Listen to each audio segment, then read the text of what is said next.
Ever notice how some people spot trouble brewing from a mile away, while others stroll straight into it, whistling a happy tune? The signs are there, plain as daylight, yet day after day, many of us march on as if everything's perfectly normal. Why is that? Here's the mystery. If the writing's on the wall, why aren't we all reading it? Is it ignorance? Simple as that? Or is there something else going on deep in the background of our minds? Turns out I'm not immune to this either. I've walked right past clues, shrugged off warnings, convinced myself surely this can't mean what I think it means. It's like my brain flicks the ignore switch just to keep me comfortable. Psychologists call this normalcy bias, the tendency to believe things will keep going just as they always have. It's a clever trick our brains play, helping us avoid panic, but sometimes it leaves us utterly blind. Then there's something called selective attention. Ever search for your keys only to find them right in front of you? That's your brain filtering out what it thinks isn't important. So, are the signs really obvious, or are we just looking the other way? Why do some folks sound the alarm, while others snooze through it all? Is it ignorance, comfort, or something much deeper? Maybe there's a hidden reason we aren't noticing what's right in front of us. What do you think? Are you seeing the signs or just passing them by? You know, it's funny. If someone shouts, "Watch out!" most people still walk straight into the puddle.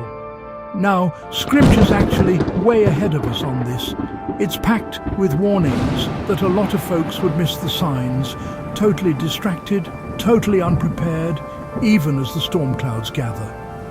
So, why do people remain unaware, even when the writing's on the wall? Well, for starters, life's noisy. We've got screens in our faces, deadlines at our heels, and our brains stuck on autopilot. It's no wonder we miss the quiet cues. Scripture says it plain. Having eyes, do you not see? Having ears, do you not hear? It's not just poetic, it's a heads up that spiritual blindness is a real thing. But what does that even mean? Spiritual blindness. It's not about eyesight, it's about insight. It's when you're looking right at something and still don't get it. A bit like searching for your glasses when they're on your head. We're distracted by the flashy stuff, and we overlook the deeper, quieter truths that really matter. And here's the kicker. Scripture doesn't just predict this, it practically shouts it. It warns that in the middle of big events, most people won't have a clue. Are we more affected than we realize? Absolutely. Maybe we're not as tuned in as we think. So, here's my question to you. Are you really seeing or just scrolling? Don't let the noise drown out the signs. Sometimes the biggest warnings aren't loud. They're just waiting for us to notice. Ever notice how easy it is to slip into the same routine day after day? I wake up, pour the same coffee, scroll the same news, and before I know it, boom, another week gone. It's almost like I'm on autopilot, right? But here's the kicker. Routines aren't just convenient. They can be a sneaky way to hide from reality. When life gets unpredictable, I find myself clinging to normal, like it's the last lifeboat on the Titanic. I tell myself if I just stick to my usual, everything will be fine. But is that really true? Sometimes I wonder if I'm mistaking comfort for safety. Am I keeping busy just so I don't have to face what's really going on? Maybe binging another show, checking my phone, or even folding laundry for the third time is just my way of avoiding the bigger questions. Here's a thought. What if my version of normal isn't actually normal at all? What if it's just a distraction, something to shield me from the uncomfortable, the uncertain, or the unknown? So, let me ask you, why do people hold on to normal life when everything else feels shaky? Can routine itself become a distraction? Are we just chasing comfort, thinking it'll keep us safe? And most importantly, what happens when normal turns out to be anything but? Think about it next time you reach for that coffee mug. Ever feel like life's turned into one big game of whack-a-mole? You're rushing from work to bills to family drama, and if you're lucky, you get 5 minutes to yourself before you crash on the couch and doom scroll until midnight. Let's be real. Being a grown-up isn't just about paying taxes and pretending to know what deductibles mean.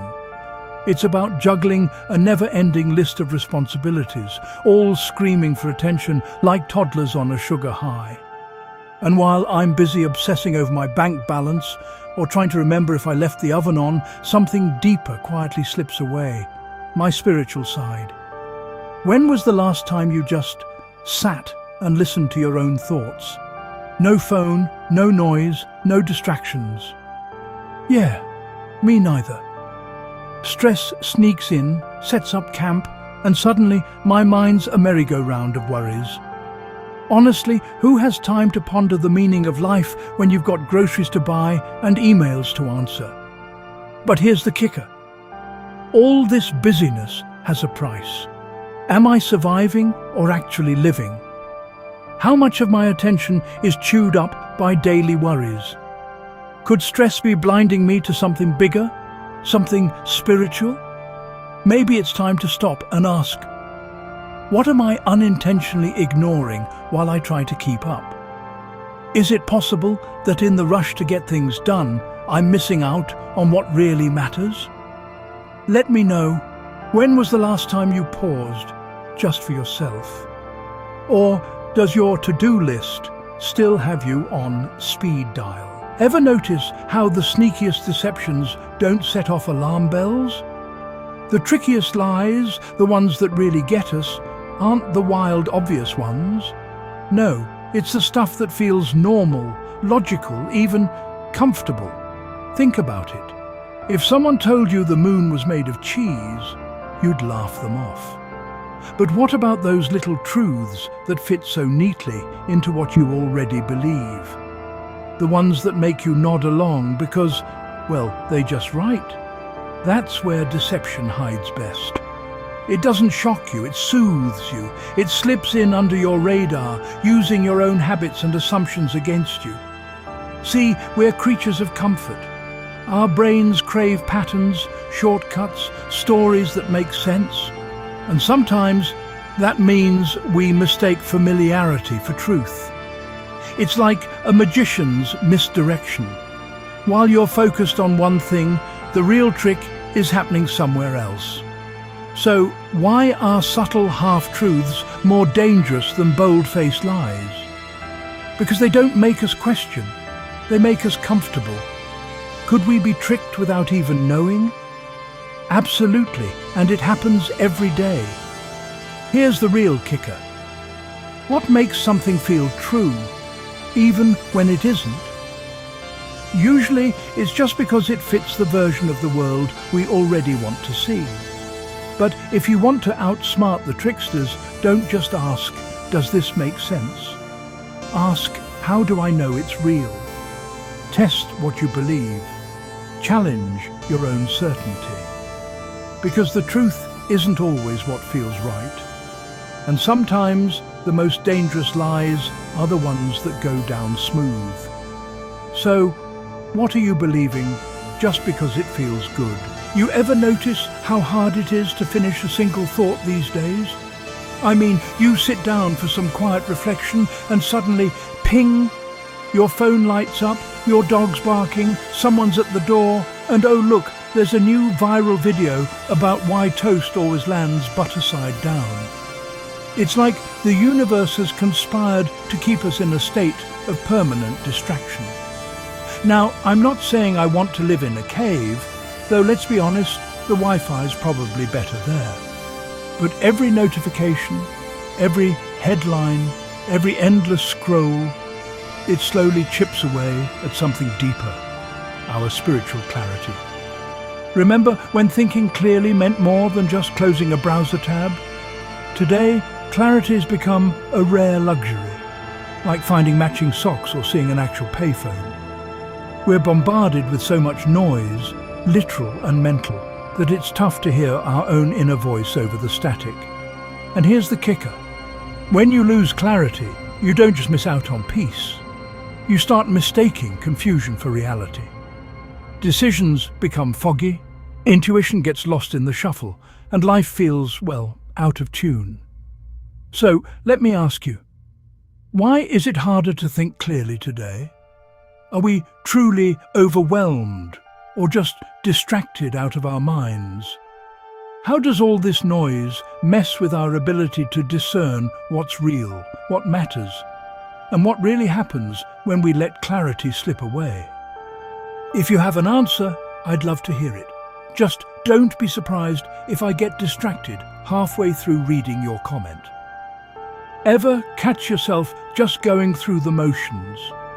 You wake up, hit the snooze, slog through your day, and before you know it, another week's vanished. I've been there, honestly. Somewhere along the line, purpose slips out the back door and survival mode sets up camp. It's a sneaky shift. At first, you're dreaming big. Maybe you're going to write a book, travel the world, or finally learn how to cook something fancier than instant noodles. But then life throws you bills, deadlines, and the mysterious ability to lose your car keys exactly when you're running late. Suddenly, you're just trying to make it to Friday with some sanity intact. Survival mode isn't all bad. It keeps us functioning. But if I'm honest, it also turns life into a checklist. Eat, work, sleep, repeat. What gets lost? That spark. The reason you used to get out of bed, not just because you had to, but because you wanted to. So let me ask you, are you living with purpose or just trying to get through the day? When did survival become the main focus? And what do we lose when we swap out direction for distraction?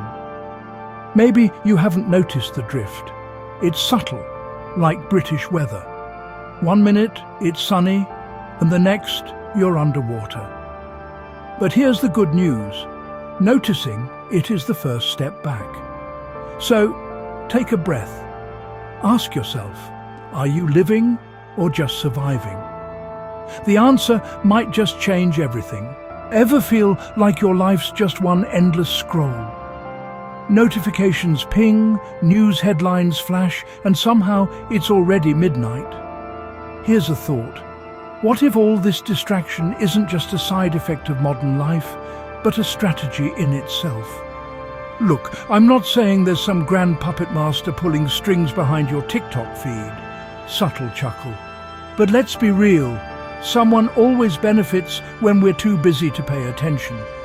Think about it. If you're constantly bombarded by clickbait, ads, and dopamine hits from social media, who's getting your time? Your focus? It sure isn't you. Maybe distraction's not an accident. Maybe, just maybe, it's a way to keep us from noticing what's actually important. The more overwhelmed we are, the harder it gets to think clearly, to challenge the status quo, or to ask the tough questions. Are we genuinely making choices, or are we just reacting? Next time you catch yourself lost in a sea of tabs, ask, what am I being pulled away from? Is there something I don't want to face? Or, more importantly, is there something someone doesn't want me to see? So, could distraction be intentional rather than accidental? Who benefits when you lose focus? Are you reacting or are you truly thinking? And maybe the biggest one, what are you really being pulled away from? Food for thought, if you can find a quiet moment to chew on it. Let's be honest, life's a bit like my sock drawer. Cluttered, confusing, and a place where you're never quite sure what you'll find next.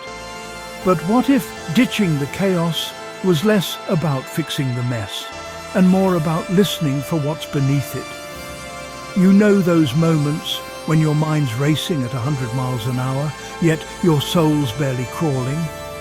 That's your cue. It's time to shift from the storm to the solution. Start here. Take a breath. Not the polite kind. I mean one of those deep, awkward ones you hope no one notices. Let the world keep spinning while you check back in with yourself. Ask, what am I really paying attention to right now? Is it the noise outside or the quiet truth within? Reflection isn't about rerunning old mistakes like a bad sitcom rerun. It's about noticing where you've lost your way without the guilt trip. Are you willing to step back, hit pause and reassess? It might feel risky, but honestly, the only thing you'll lose is a bit of unnecessary chaos. So, what needs to change today? Maybe it's a habit, maybe it's a mindset, or maybe it's just giving yourself permission to unplug for a moment. Clearing the noise isn't magic, it's a choice. Every time you come back to your truth, you're one step closer to clarity. And if all else fails, remember, even the messiest sock drawer can be sorted, one odd sock at a time. How will you reconnect with your truth today? You ever notice how warnings in life rarely come with flashing neon signs? I mean, wouldn't it be nice if they did? But no. Most of us just cruise along, eyes glued to the road, missing the giant detour sign until we're already knee-deep in a pothole. Scripture's been dropping hints for centuries, saying, hey, most people, they'll miss the point. And yet we go about our weeks, caught in that cozy illusion that everything's just business as usual. But here's the thing, daily worries are like background noise playing on loop. Bills, deadlines, laundry, one big, noisy playlist that drowns out anything deeper. And let's be honest, reflection. That's usually what happens when the Wi-Fi goes out. Deception isn't always obvious. Sometimes it's sneaky. Discernment gets fuzzy when you're bombarded by headlines, emails, and whatever your phone's trying to sell you at 2 a.m. It's like trying to find your keys in a dark room filled with toddlers and Legos. So, what happens? We shift into survival mode. Purpose? It gets blurry. Before we know it, distraction has become the boss of us, quietly pulling us away from what actually matters. But listen, clarity is still possible. If I choose to step back, unplug, and actually focus, the fog starts to lift. The real question isn't whether the signs are clear. It's, am I clear enough to see them? So, after all this, ask yourself, are you really paying attention or just drifting? What's controlling your focus? If the signs are out there, will you spot them or just cruise by?